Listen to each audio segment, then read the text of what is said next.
इस वर्ष गुरु राय की आराधना के लिए अब केवल 108 दिन शेष हैं।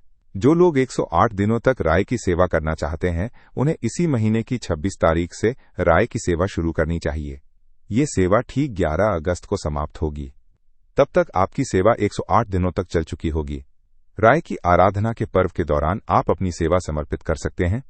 108 दिनों की सेवा क्यों करनी चाहिए, कैसे करनी चाहिए, इन सभी का पूरा विवरण मैं अब यहां बता रहा हूं, ध्यान से सुनिए।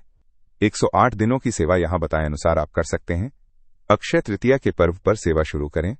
यह सेवा ठीक 14 अगस्त को 108 दिनों के बाद समाप्त होती है। उस दिन गुरुवार है और अगले दिन कृष्णाष्टमी का पर्व है।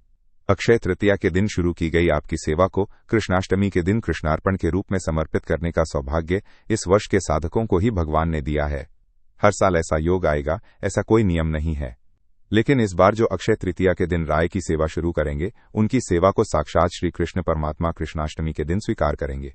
उनके चरण कमलों में हमारी भक्ति सेवा समर्पित करने से मिलने वाले लाभ, फल, प्रतिफल की कल्पना भी हम नहीं कर सकते। क्या राय की आराधना के लिए समर्पित सेवा श्रेष्ठ नहीं है? क्या 26 तारीख से शुरू करके राय की आराधना के दिन ही इसे समर्पित नहीं किया जा सकता?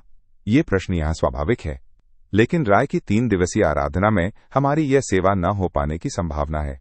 आराधना के 1.5 दिनों में ही हमारी सेवा समाप्त हो जाएगी। तीनों दिनों में भी पूरी तरह से हमारी सेवा होनी चाहिए। आराधना समाप्त होने के बाद उसका समर्पण होना चाहिए। इस भावना के साथ हमें अक्षय तृतीया के दिन राय की सेवा शुरू करनी चाहिए। कृष्णाष्टमी के दिन इसे समाप्त करना चाहिए। मंत्रालय में भी 3 दिनों की सेवा को 5वें दिन समर्पित करने की परंपरा है। उसी प्रकार आप भी गुरुवार को 14 अगस्त को 108 दिनों की सेवा समर्पित करें। 108 दिनों की सेवा क्या है? 108 दिनों तक सेवा करना आसान बात नहीं है। आपको ये बहुत कठिन लगेगा, लेकिन यहां हम कुछ विधियों का उपयोग करते हैं जिससे दैनिक जीवन में ही हमारी सेवा पूर्ण फल देती है। इसकी विधि बता रहा हूं। 108 दिनों तक त्रिकाल में राय की सेवा करनी चाहिए। सूर्योदय और सूर्यास्त के समय तथा इन दोनों के बीच के समय में त्रिकाल पूजा राय को समर्पित करनी चाहिए। इसे हम अपनी शक्ति के अनुसार कर सकते हैं। 108 दिनों में 108 नाम लेखन पुस्तकें लिखनी चाहिए, प्रतिदिन एक पुस्तक। 108 दिनों में प्रतिदिन 108 नमस्कार या 108 प्रदक्षिणा नमस्कार। 108 दिनों तक उपवास में यथाशक्ति सेवा और प्रतिदिन तीर्थ प्राशन। प्रतिदिन 108 रुपए का दान। श्री राघवेंद्र मंत्र मंदिर का निर्माण हो रहा है। इसके निर्माण के लिए आप जो 1 रुपया भी देते हैं वो आपको अनंत फल देता है। इसलिए आप प्रतिदिन राघवेंद्र मंदिर को दान कर सकते हैं या किसी और को भी दे सकते हैं। आपके उद्देश्य के अनुसार अन्य सेवाएं से आप अपनी शक्ति के अनुसार सेवा कर सकते हैं। उदाहरण के लिए जो लोग 1008 बार श्री राघवेंद्र लिखने में असमर्थ हैं, वे 108 बार लिख सकते हैं, इत्यादि आप स्वयं समझ लीजिए। जो लोग इस प्रकार 108 बार 108 दिनों तक श्री राघवेंद्र लिखते हैं, उन्हें हम सम्मान पत्र प्रदान करते हैं।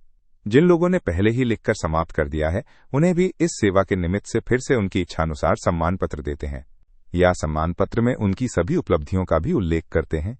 इसके बारे में अधिक जानकारी के लिए अगले प्रवचन की प्रतीक्षा करें। जो लोग श्री राघवेंद्र नाम लेखन 108 दिनों तक करना चाहते हैं, वे तुरंत नाम लेखन पुस्तकें मंगवा लें। आपकी साधना के लिए हम आपसे व्हाट्सएप पर मिलेंगे। 8861983526।